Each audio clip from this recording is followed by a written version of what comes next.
Hello friends, welcome to our channel box office blockbusters. কথা বলবো দেবারা part 1 এই মুভির তৃতীয় দিনের কালেকশন নিয়ে।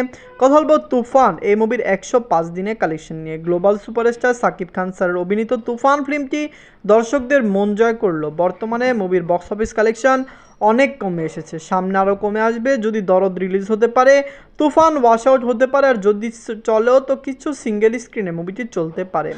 কথা বলবো দেবারা পার্ট 1 এবং তুফানের কালেকশন নিয়ে। দেবারা পার্ট 1ও কিন্তু ইন্ডিয়াতে খুবই রেকর্ড আয় করছে।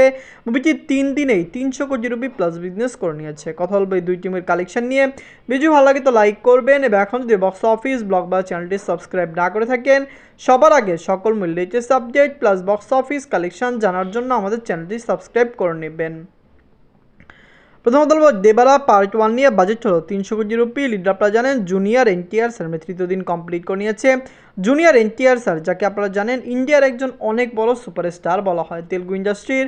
দর্শকরা যাকে অনেক বেশি সাপোর্ট করেন এবং যার মুভি তেলুগু ইন্ডাস্ট্রিতে অনেক বেশি চলে, তিনি হলো জুনিয়র এনটিআর স্যার। আপনারা জানিয়ে দেয় rebel star Prabhas sir, junior NTR sir, Allu Arjun sir, তারা কিন্তু টপ লেভেল স্টার। আপনারা জানেন তেলুগুতে আরও টপ লেভেল স্টার রয়েছে যারা কিন্তু দর্শকদের মন জয় করে এবং প্রথম দিনই রেকর্ড ব্রেকিং আয় করতে ফিল্ম দেয়। আপনারা জানেন সুপারস্টার মাহেশ বাবু স্যার রয়েছেন, পাবন কল্যাণ স্যার রয়েছেন, এরা কিন্তু আপনারা জানেন খুবই ভালো ভালো ফিল্ম দেয়।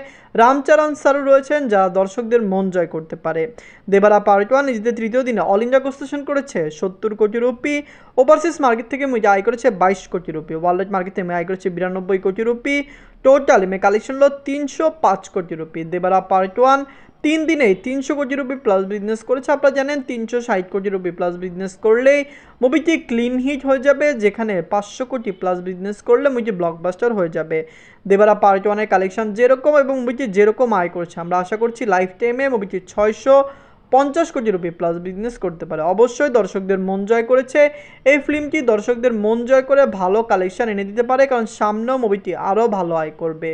আপনারা যদি এখনও দেবারা পার্ট 1 না দেখেন, দেখবেন জুনিয়র এনটিআর স্যার অভিনীত দেবারা পার্ট 1 কেমন হয়েছে, মুভিটি লাইফ টাইমে কত টাকা আয় করতে পারে। আমরা যে আশা করছি মুভিটি 650 কোটি রুপি প্লাস বিজনেস করবে। আপনারা কমেন্ট বক্সে জানিয়ে দিন আপনাদের প্রেডিকশন কত। এখন কথা বলবো তুফান নিয়ে। বাজেট হলো 15 কোটি টাকা। লিডার আপনারা জানেন global superstar Shakib Khan sir 105 দিন কমপ্লিট করে নিয়েছে। Global superstar Shakib Khan sir অভিনীত তুফান ফিল্মটি একটি ব্লকবাস্টার ফিল্ম। বাংলার ইতিহাসে দর্শকরা যেই রকম রেকর্ড চিন্তা করতে পারেনি, তুফান এর চেয়েও ভালো আয় করেছে এবং মুভিটি বাংলাদেশের ইতিহাসের হাইস্ট গ্রোসিং ফিল্ম হয়েছে। আপনারা জানিয়ে দেই তুফানকে কিন্তু অনেকেই দেখে ফেলেছে, যেটি সিনেমা হল হোক বা ডিজিটাল প্ল্যাটফর্ম হোক, অনেকেই তুফানকে দেখা শেষ এবং যারা দেখেছে তারা বলেছেন যে এরকম acting skill Shakib Khan sir তার কোনো মুভিতে দেখাননি এবং এইরকম মুভিও বাংলাদেশের দর্শকরা খুব কম দেখেছে। বাংলাদেশি ফিল্ম হিসেবে এটি একটি মাইল ফলক, কিন্তু অবশ্যই যারা সাউথের ফিল্ম বা যারা ইন্ডিয়ান ফিল্ম দেখেছেন তাদের জন্য এই ফিল্মটি একটি নর্মাল বা অসাধারণ ফিল্ম নাও হতে পারে, কিন্তু বাংলার দর্শকদের জন্য, যারা রিয়েল বাংলার দর্শক, যে বাংলার মুভি যারা পছন্দ করেন, তাদের জন্য এটি একটি নতুন মাইল ফলক এবং মুভিটি ডে বাই ডে আরও ভালো আয় করছে। নিজের 105 দিনে বাংলাদেশ থেকে আয় করেছে 8 লক্ষ টাকা। নিজেদের 38 দিনে মালয়েশিয়া থেকে আয় করেছে 2 লক্ষ টাকা। নিজেদের 87 দিনে ওয়েস্ট বেঙ্গল থেকে আয় করেছে 2 লক্ষ টাকা। আপনারা জানিয়ে দেই এই তিনটি কান্ট্রিতে মুভি চলছে। ওয়েস্ট বেঙ্গলের সিঙ্গেল স্ক্রিনে যতদূর পর্যন্ত সিঙ্গেল স্ক্রিনের মালিকরা চালাবেন তুফান চলবে। মালয়েশিয়াতে মুভিটি ওয়াশ আউট হয়ে যাবে।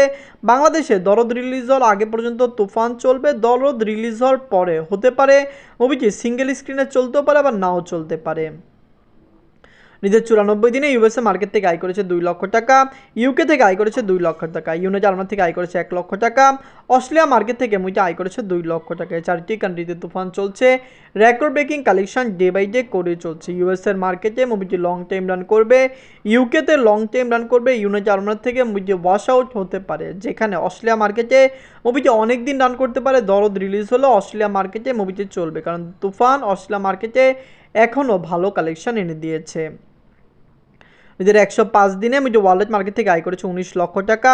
টোটাল এমএ কালেকশন হলো ৭৬,১৯,০০,০০০ টাকা। তুফান global superstar Shakib Khan sir অভিনীত প্রথম ফিল্ম, যেটি ৫০ কোটি টাকা প্লাস বিজনেস করেছে। তুফান প্রথম বাংলা ফিল্ম যেটি ৫০ কোটি টাকা প্লাস বিজনেস করেছে। মুভিটি ৭৬ কোটি টাকা প্লাস বিজনেস করলো। মুভির লাইফ টাইম কালেকশন আরও বেশি হতে পারে, কারণ এখনও মুভিটি ওয়াশ আউট হয়নি। মুভিটি যদি আরও ১০ দিনও রান করে, অবশ্যই মুভিটি আরও ২ থেকে ৩ কোটি টাকা প্লাস বিজনেস করে ফেলবে। যারা global superstar Shakib Khan sir অভিনীত তুফান ফিল্মটি দেখেননি, দেখে নেবেন। তুফান এবং দেবারা পার্ট 1 দুইটি ফিল্ম কেমন হয়েছে, এই দুইটি মুভির মধ্যে সেরা কোন ফিল্মটি? অবশ্যই দেবারা পার্ট 1 একটি মেগা ব্লকবাস্টার এবং দর্শকদের মন জয় করা ফিল্ম। তুফানও বাংলাদেশের ইতিহাসের জন্য একটি নতুন মাইলফলকের ফিল্ম। ধন্যবাদ।